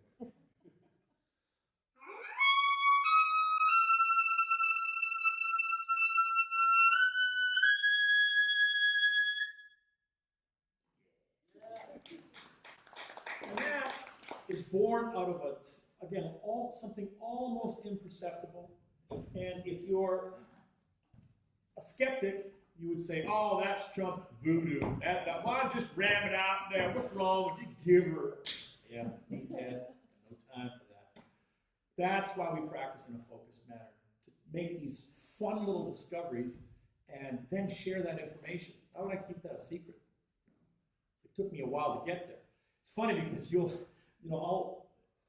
Ryan and I did look for this on the internet if you can find it. We did a recording of the Vivaldi Lestra Armonica, the Opus 10 number 3. It's a minor, I say it respectfully, a minor violin concerto, meaning violinists have so many concertos they don't need that many. But it's a major trumpet concerto because Matthias Hofs in Berlin learned it and it rocked the world. So we did a recording of it together. We said, get this really super technical passage. Let's play that, but let's do it in thirds. It lasts like 7 seconds. We worked for weeks to get. I can't even demonstrate it because you need 2 people. We worked on that for weeks separately. We got together in Banff, and every day it was like fun. We laughed, we go for it, and then we recorded it. 7 seconds of madness, right? And we do the thing. And I remember playing it for some of my students. It came back, and the whole thing is like, we're in thirds and sixths. It's pretty stunning, right? I played it for these students, and they're checking it out, going, "It's pretty cool." I'm thinking, I have to be disciplined, professional. So, that's interesting. You feel that way. Inside, I'm screaming, "Are you kidding me? It's pretty cool. You think you can do it? You have no hope of doing that. There's not a prayer that you can put to heaven make you play that." That took weeks and years of desire and discipline and failed attempts. You can't do it. I didn't do that. Glad you enjoyed listening to it. Because that's what's supposed to happen. When we are young, we're supposed to have heroes that we aspire to become. They're supposed to overtake me. I was that with my own teachers. And you think, I can do it. Then you get under the lights and oh, I can so not do this. And that's part of the fun, because then when you do figure something out, you go, oh. And it's very exciting. And you have to have that kind of childlike enthusiasm for your entire career. That's the other critical element. If you lose that motivation, it's all lost. Now you're just mailing it in. Be honest with yourself. I like that kind of stuff. So anyway, that's one of those cool little discoveries that's in the piece. It doesn't have to be there. I totally did it because I could. I totally did it because I want to inspire some kid in the audience to go, oh, I want to play that. Yes, I know you do, but you can't. You really, truly can. But that's all right. You will one day. You know? One quick funny story, and then I'll do a time check. How are we doing on time? Is it Half an hour. Oh, good, because that's at 7:30. It's an hour out, right? Okay, good. So, funny story. Playing a concert in Halifax, and I did a plunger mute solo on a piece of Sugar Blues, and I take the plunger mute and I throw it up to the audience to a kid. You know, I was trying to find it. It's rubber, can't hurt anybody. Plus, we don't sue anybody in Canada anyways. I figured I was safe. Threw out to a little boy, he's 9 years old, you know. And then at the end of the concert, he came backstage with his mother. He's like, "Mr. Lindemann, would you sign this toilet plunger?" "I'd be delighted to, young man. Do you play trumpet?" "Yes, I do." "Well, if you practice really hard, one day we'll be on stage together. Would you like a photograph?" "That'd be great." It was like a hallmark moment. I'm like leaning down, little pint-sized boy and mother. I'm like, I'm almost tearing up. This is beautiful. This is why I do it. This is why I do it. It's a charming story, isn't it? Right. 3 days later, one of my friends emails me and says, "Jens, do you realize your mute is for sale on eBay?" That little mercenary is like, "What have I bid for this? What have I bid for this?" And I don't know what the worst insult was. That he just wanted to sell it and make some money, or that he actually only made $17. You know? So we do it to try to inspire, and hopefully you can tell already that I have never and hope never to lose my childlike enthusiasm, not just for the trumpet, but for communication. And that's why we try to work on techniques that get us to the level. All right, let's open it up to some questions, either there or in-house. We have some folks here too. There's nothing outside here for you. I've got some geeky ones and no one else has. Yeah, please, sure. I was just wondering, because I see you have the Cancer Blows horn up there. I was wondering if you talk a little bit about that and your relationship with Ryan. Thank you. That is a beautiful question, and thank you for that setup. This horn, right on the edge of it, it says "Cancer Blows," which, in fact, it does. And Ryan, he was my colleague in the Canadian Brass, one of my dearest friends, and he was stricken with a really horrific cancer called multiple myeloma. And we were up in Banff recording with a quintet when he got this diagnosis, and there's no cure for it. So he was just buying time at that point. And his motivation was multifold. One, he wanted to live long enough to see his kids get to high school or university so that they would remember him. That's a true thing when you're dealing with those kinds of real life issues, because if you pass away and your children are young, they'll have glimpses, but you know, that was one of the things that really kept him going. And then he also founded this organization called Cancer Blows, which it's raised millions of dollars for multiple myeloma research, and it's done it in the most interesting way. And I know because I'm a vice president for his organization, what we have done are a number of concerts around the world where we bring all these super famous trumpet players together and audiences. And it's not as simple as like, hey, raising money for cancer. No, it's way more than that. It's like, let's bring the most talented people we can think of on stage, and literally, Cancer Blows, blow away the audience, blow away cancer. And most importantly, have what I call the symbiotic relationship between arts and patronage. It goes hand in hand. And to how I started today's lecture, saying that we have an opportunity. It's a gift to be able to share with people. And if we take that for granted, we miss the whole point. Ryan, unfortunately, passed away a year and a half ago now in June. Interesting question that you asked, though, because there was a group of us that set about doing a documentary on his life, which was very, very worthy, as you can well imagine. And this weekend, it's actually the feature film being shown at the Beaufort, South Carolina International Film Festival. And so it took several years to put this thing into motion. But now a number of different film festivals around the world are choosing it to, and it gives a further opportunity to share not only his story in particular, but the story of music. And believe me, if he was sitting right here, right now, we'd be giggling our way through this whole thing. And that's why I loved him like a brother. But he was also a very, very serious player. Never underestimate humor and joking around with a lack of discipline or seriousness. Some of the most serious people I've ever met are professional comedians. And I know some of the best in the world. Now think about it. Their job is literally to observe society and say, oh yeah, I get it. And then they share that with us. And we all laugh our butts off. It's like, you know, that is so funny. Why is it funny? Because it's so obvious, but nobody thought of it. Except the comedian. This just doesn't happen by chance. They don't say, give me a joke, I'll feed it. No, they're watching things. They take their craft very, and when you meet a comedian and you're not trying to say, hey, tell me a joke, like that kind of thing, like, look, I'm not working right now. So we can have a conversation. You start to realize how observant they are, how well they work on their craft to make us laugh. And they can do it through many, many different ways. Anyway, the horn, I obviously I carry it with me. And the reason it was all painted like this is because one of my favorite TV shows called Pimp My Ride. I'm a car guy, and so I knew the guy who pimped out the horn and said, yeah, I'll do like the TV show. And he made all these multicolors. And they put the Cancer Blows logo on there. So thank you for asking. Another question?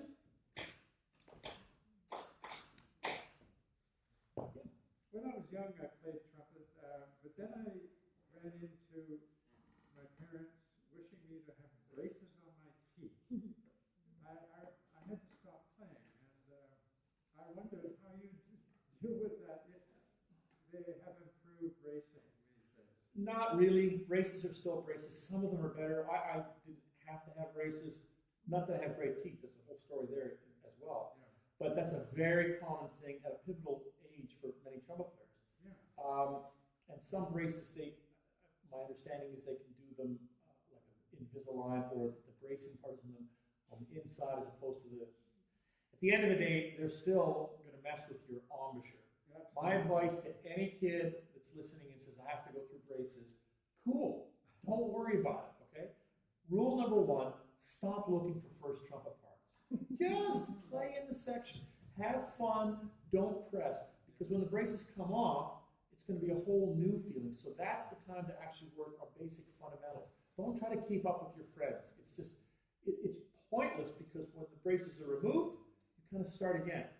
So if you know that in advance, even if you got them on for a couple of years, it's cool. Just have fun, you know.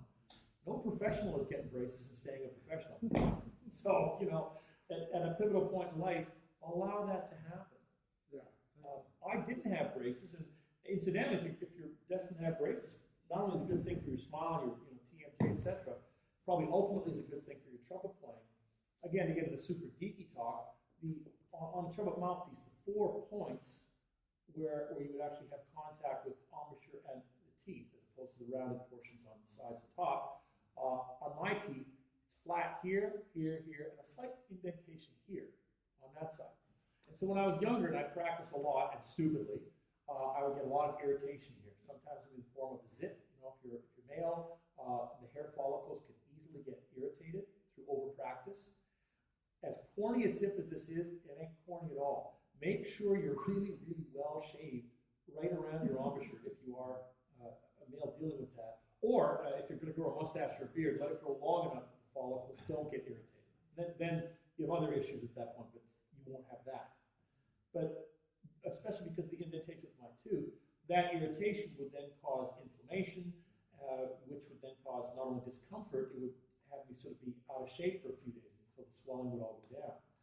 And so for a little while, I had this tiny little dental implant. It was almost like the size of a fraction of a piece of chewing gum. So I thought, well, what am I doing? I put it in there, nice 4 flat sides to my embouchure. But I'm a fairly advanced player at this point. I'm already in college doing my master's at Juilliard. So I figure I'm a smart guy, I'm a good player, I'll figure it out. I put that thing in, it made such a change to my embouchure. Felt great, right? But I lost 1/5 of my range. It was like, don't worry, that's just doing some adjustments, making some changes. But you know, then it was like the gremlins get inside your head. I wondered if then I would take it out and it would all work again, but now it would be I would be really aware of it, and it would feel uncomfortable, like far more uncomfortable than before. Similar feeling like losing a tooth. The first thing anybody does is you ram a tongue into that hole. Loss of proof. And then you stop doing that when it feels normal. Then they replace the tooth, you ram your tongue against that for a while, and then that stops. Anyway, I was having these same games, in and out, what should I do? Starting to get like the yips in my head. And I finally said, this thing is evil, might be the Antichrist. And I threw it away. The lesson I learned out of that was that I'm still fully aware of that part of the embouchure, but I started practicing far more intelligently. And it was fun. Everybody's embouchure develops and their dental structure develops the way that it does. Your dental structure will change over time, that's also inevitable, but it happens gradually, unless you've had a cataclysmic accident, and that's different variables.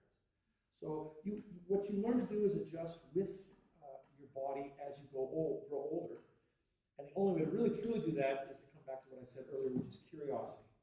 Constantly be curious and you will find answers for things. One more quick question, Dizzy Gillespie with the cheeks. Oh, yeah. How does that happen? Dizzy Gillespie and the cheeks, the whole, I met him when I was 12. He was playing in Edmonton in a hotel cabaret of all places. And it was like cold winter's day. Nobody came up. Nobody knew who Dizzy Gillespie was. And, with all due respect, it was like the middle of winter. Yeah. And the trumpet player's like, Don, I was the only person left. I was standing there at the age of 12, and I remember holding my trumpet case up, and he just signed it. And then I was standing there, nobody else was around. And it was just me and Dizzy Gillespie. And I'm 12, and I'm thinking, what do I say? The only question I ever asked Dizzy Gillespie was, so what mouthpiece are you playing on? Of course, he kind of chuckled and said, I don't know what he said. Didn't even matter.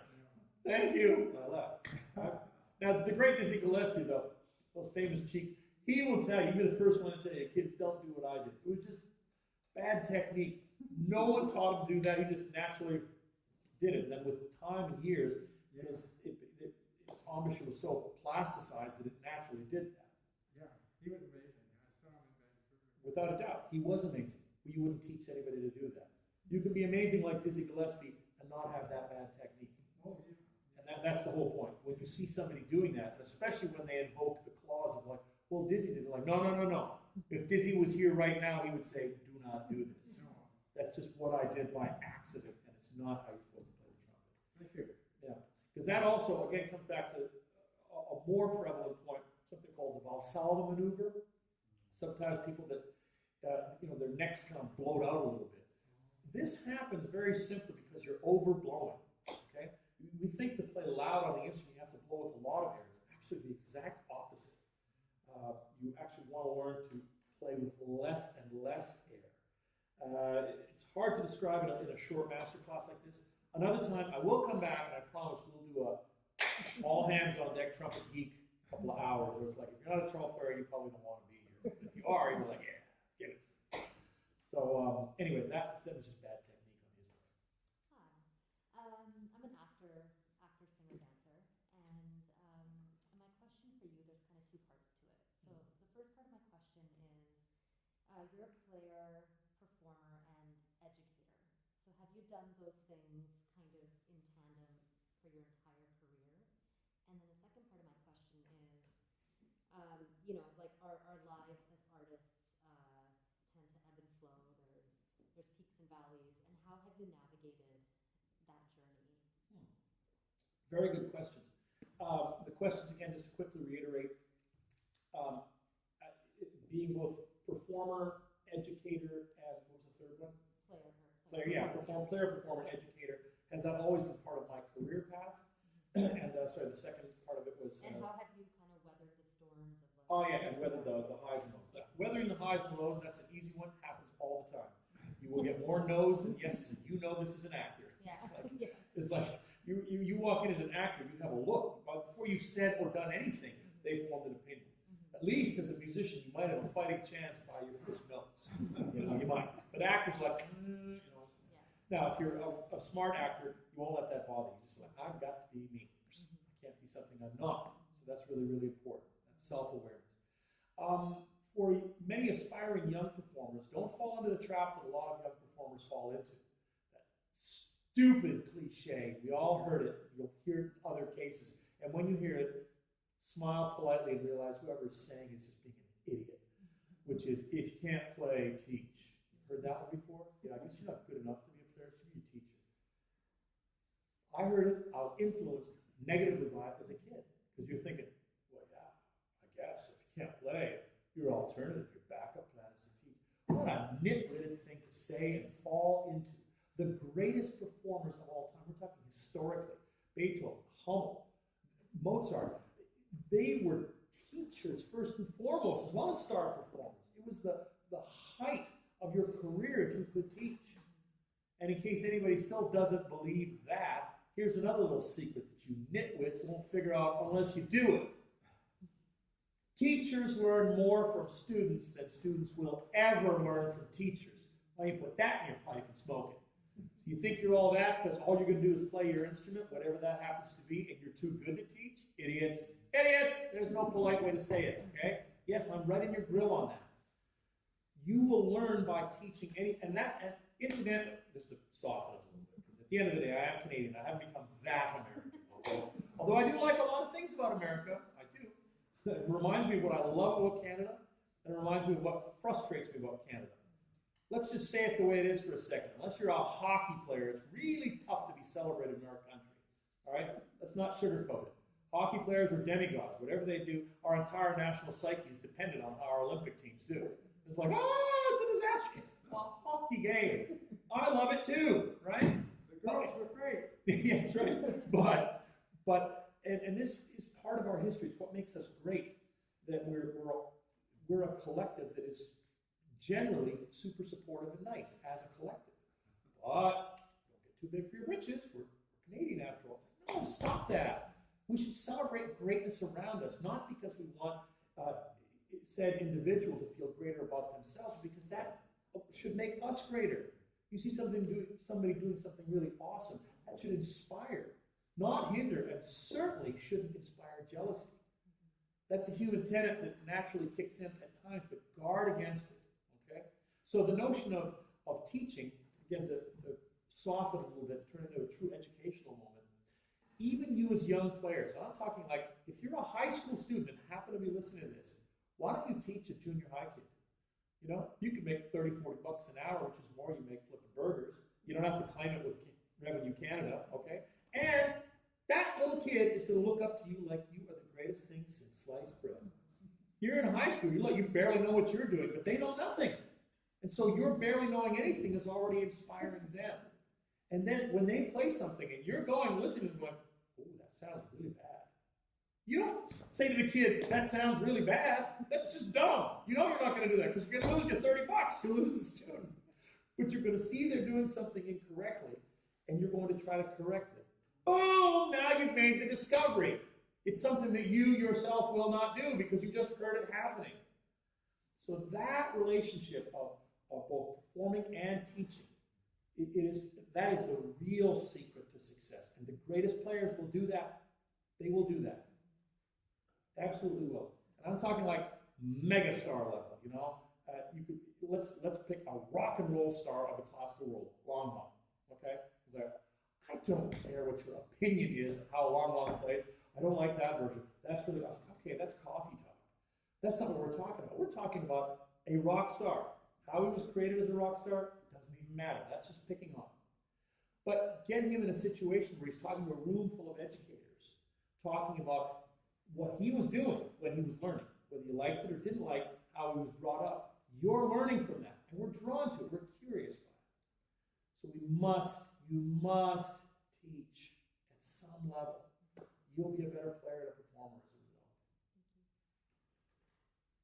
Ooh, getting close. Take a couple more questions and then we'll...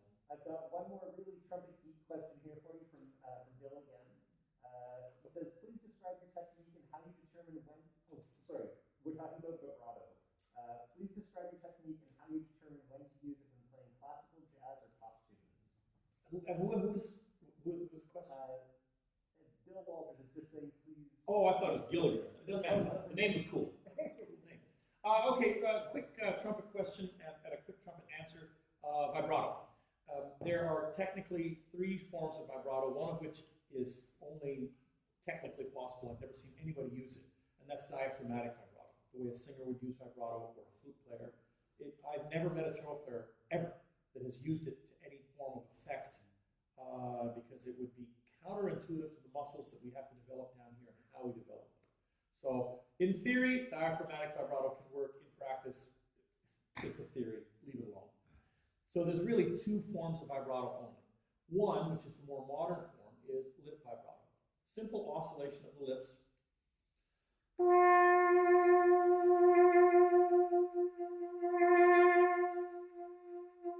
That's literally just, changing the shape and oscillating at different frequencies. And depending on the style of music, you might decide which one to use. I never started off with lip vibrato. I actually started with hand vibrato, which is really old school. This is like from the 40s and 50s, and then it kind of fell out of fashion, and especially orchestral players, they just naturally gravitated toward lip. And the great British brass band tradition, where they still use a lot of lip vibrato, and I know all those bands. It still fascinates me how they can do it. The reason I don't use that kind of vibrato was that when I was 12, I started playing the trumpet, and I heard my band director using that thing. I said, how do you do vibrato? And he explained to me diaphragm, but it's useless, so it made sense. Then he explained lip vibrato, which he then demonstrated. And then he said something really pivotal. And he said it, he's like talking to a little kid. This is why performing and teaching should go hand in hand. He's talking to a 12-year-old. And he said, you know, when I started theorizing, like, if you're moving your lips, then you're actually moving these muscles. And I don't want to use these muscles. I want to save these muscles. I'm going to just keep that in place and oscillate with my hand instead. Oh, makes sense. So as a result, I developed hand vibrato. The difference is that you play a stable note, and the oscillations literally come from a very, and you learn how to do it from a slight pulling and pushing of the trumpet. It's not quite that radical, except in an extreme case, but the embouchure doesn't move.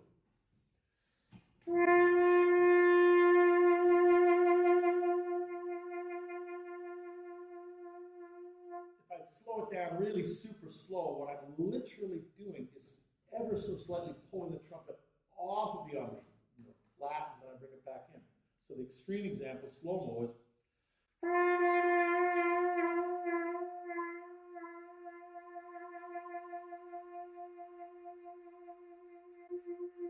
and now, at this point in my career, it's kind of a combination of both, but it's always reliant on hand more than lip because my technical approach is this is what I want stable. This is the rock. You don't want to mess around with this if at all possible. And that's developing these muscles. Again, that's a big Trumpet Geek Day seminar that we'll get into another time. So, there's not another, oh yes, please. I'll give you the choice. One of the two questions. Wait, let me get my 50-50 coin. Okay. Oh yes, let's do it. Okay. What are the qualities that your favorite students possess? Or what is your best trumpet story ever? You are a natural storyteller, so okay. I won't tell you which is which. Start with the student.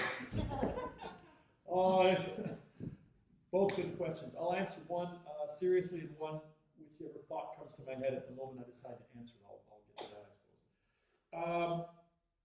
Qualities that I look for in students. It's a good question because now that I've been a professor for 20 years, when I was a student at Juilliard, two of us got into the master's program. There's about, 80 or 90 people that auditioned. And me and a guy named Russell Campbell, who's now playing in the Dallas Symphony and a great friend. And so my teacher, Mark Gould, at the time, became my friend after I left Juilliard. And then when I became a professor and started getting into the scene, I asked him that question. I said, Mark, when I showed up to New York, I knew I was good. Like some success was taking place. But seriously, how did I get in? I didn't have a backup plan. It wasn't like I've got 5 grad schools. Like I wanted to study with Mark Gould. He was the principal trumpeter of the Met. He had a beautiful sound. Talked about that a lot today. And he could play great jazz. He was really versatile. And he was an interesting man. And I asked him, I said, so how? Like, come on. We weren't the only 2 people. I certainly wasn't. You could have picked like a dozen people. Like, what made me the special one? You know? And it was a serious question. And he looked at me and he gave me the answer that I now use. And he said, Jenzy, you walked in to that room and you just had this giant chip on your shoulder. I could see it. And all I wanted to do was knock that thing off. I'm like, what? He said, yeah, you know what I'm talking about. And I'm like, yeah, you're right. You're right. What is the chip on the shoulder? Sometimes known as the mystical X factor. I look for it in students, and all kidding aside, it comes down to a basic principle of human interaction. When you meet somebody for the first time, maybe casually, maybe you have to meet them out, you bump into each other, you have a conversation. If you're really being honest, you can get a connection almost immediately if you allow it to happen. You have to allow some spark to take place, and the other individual would have to allow that to take place, and then maybe there's some resonance. And maybe when that happens, it doesn't, it's cool, there's nothing wrong, but it's like, oh, nice to meet you, but you don't necessarily think of that person again. It's just a connection. No big deal. Nothing bad happened. It's just a moment that happens every day to all of us. And then once in a while, you meet somebody who's going, huh, it's like a thing, and you remember them. The same principle, like we sometimes, to get to the point, there's a point here, sometimes we will say things to strangers that we don't tell our closest friends or family. Not like, secrets or anything, but just things that would come out of your mouth and go, oh, I'm resonating with that. I don't know what, this is awesome. And you feel good about yourself. It's kind of like the principle of it feels better to give truly than to receive. And then when it's being received receptively and they give you something back, there's this cool thing that happens. I look for that in students. How to develop that, and it can be developed. Again, it's really, really simple. It's called self-assuredness. There's a big difference between being self-aware and confident and overconfident. We've all run into people in our careers. I call them, they're musical bullies. They're the ones that often call the tempos, and they'll call the rehearsal times. They're the so-called alphas of the ensemble. Every brass quintet has one, every string quartet has one. And alphas are just, they do the thing, Once you realize that alphas are ultimately insecure people, all of that bullyish behavior, you just kind of laugh. You have no more power over me. You don't even have to say it, you can just think it. And incidentally, they're not the dangerous ones in a group. It's the quiet ones that say nothing that are the most dangerous people in any situation, whether that's a meeting or whether it's a chamber ensemble. They're the ones that don't say anything, and then when the rehearsal's over, then they natter about something. And it's like passive-aggressive behavior. Or worse yet, in a meeting, they never say anything to begin with.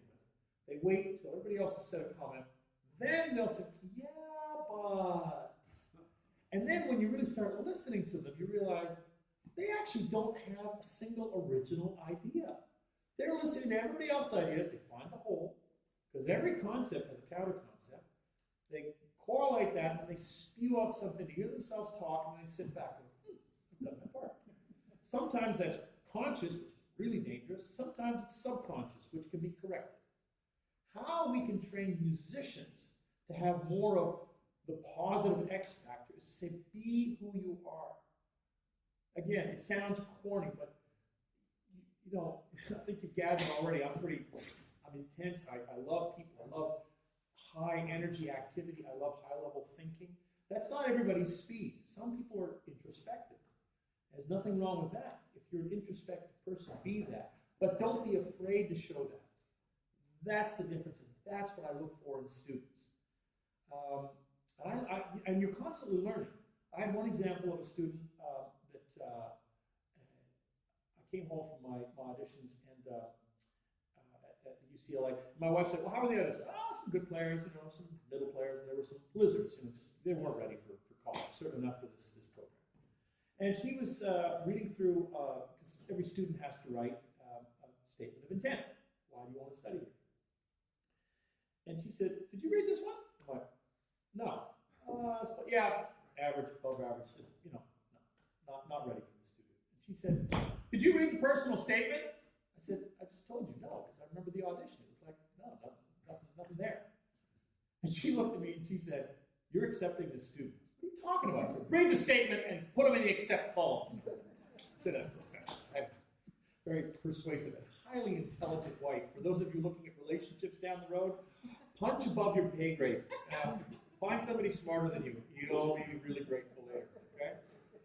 And so I read this guy's personal statement. First of all, his grades were off the chart, but that's not necessarily unusual. You can get some very, very intelligent kids that don't necessarily have high-level performance skills at the elite level. It doesn't matter. The way he wrote, the degree of his intelligence, you read this going, this guy could be an author.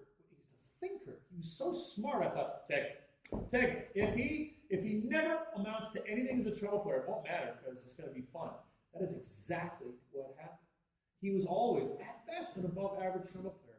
I've never had more fun teaching a student in my life, and that includes the wizards that I've had. Like, that student was memorable because he was who he was, and it was such an interesting give and take. I would explain a concept, and before I'd even finish the sentence, he was on it. couldn't necessarily do it, it didn't matter. He just had such a degree of being who he was. He impressed me. I admired him. And that's what you can all do as students coming up, is find what your thing is and be honest about that. That will come through in your playing, because that's integrity and honesty. So that's a good example of a student. And what I look for in students is, are you ready to really have, by the time you get to college, these are serious decisions. You're a young adult. It's illegal for me to call your parents and say, Justin's not practicing. I'll get fired for that. Justin can do whatever the hell he wants. I can't call your mom and dad and say, Justin, no, I will lose my gig. So you have to respect young people as young adults and see them at that level. So believe in who you are and what you have to offer, just in terms of where you're at with your life. Allow that to shine through your music, and you'll be the player that you are. Really important X factor. Yeah. It's a good question. Favorite all-time. So many. I'll tell you one that comes to mind. It was a really moving. The first one that just jogged in my mind. I had a chance to do a world premiere of, at least the American premiere, of a Canadian concerto at Carnegie Hall. Great. Edmonton Symphony Orchestra, place is packed. Great jazz concerto. Actually, I'm doing it tomorrow too with the jazz orchestra version called Dreaming of the Masters. And what was great about it is that my teacher was right over there. My mom and dad were like 20 rows back. I had a lot of friends and colleagues from Juilliard that were in the audience. I was a full-fledged professional at this point, and it was my Carnegie Hall debut. And I had so much fun. I mean, backstage, I was like, woo! Orchestra was like, it's Carnegie Hall. I'm like, are you kidding? This is going to be awesome! And I walked on, I drank in every moment of it. And I exuded that from the stage and played in a way that made everybody feel as good as I felt. And I left that going like, yeah, what's the big deal? You're excited to be somewhere. So, dozens of little aha moments like that they're pretty cool when you say them out loud and go, oh yeah, that was cool. That was cool. So, and I suppose the other one would be, it has nothing to do with music at all. It kind of does, but it doesn't. When I received the Order of Canada, that was easily, without a doubt, the most humbling moment of my life. Because I felt a tremendous, even more than I had previously, a responsibility to give back as a performer, as an educator, as a proud Canadian. This is my country. Everything I have is because of this. So the ability to actually pay that forward and be that representative it's an impossible feeling to describe. Why it kind of has nothing to do with music is that it's not a prize that you get for, hey, you got this thing, you get this. It's literally an examination of your life to date. And why that's cool is that when the moment happens, you genuinely look back at everybody and everything that had a part in it, and how proud they are to get to know you, and how moved you are that they put that trust into your hands. There is a true responsibility that goes with that. I call that one of my greatest musical moments ever, because I'm just a kid who grew up on the prairies in public school, and I happened to go to the Lucky Junior High, and I've been a band nerd ever since. I think on that note, we've had a really, really great afternoon. Thank you for letting me have this time, and I'm looking forward to another one down the road. Thank you.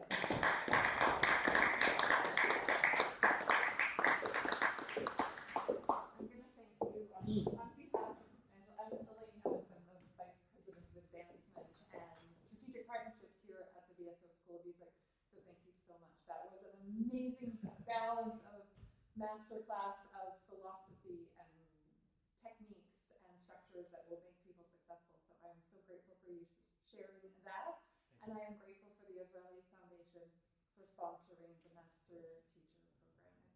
It's an enormous gratitude for you all for coming too, and all that you do to make the music school so successful. So thank you so much for tonight, and on behalf of Angela as well. Thank you very much. Thank you. We still hot? We still on? No.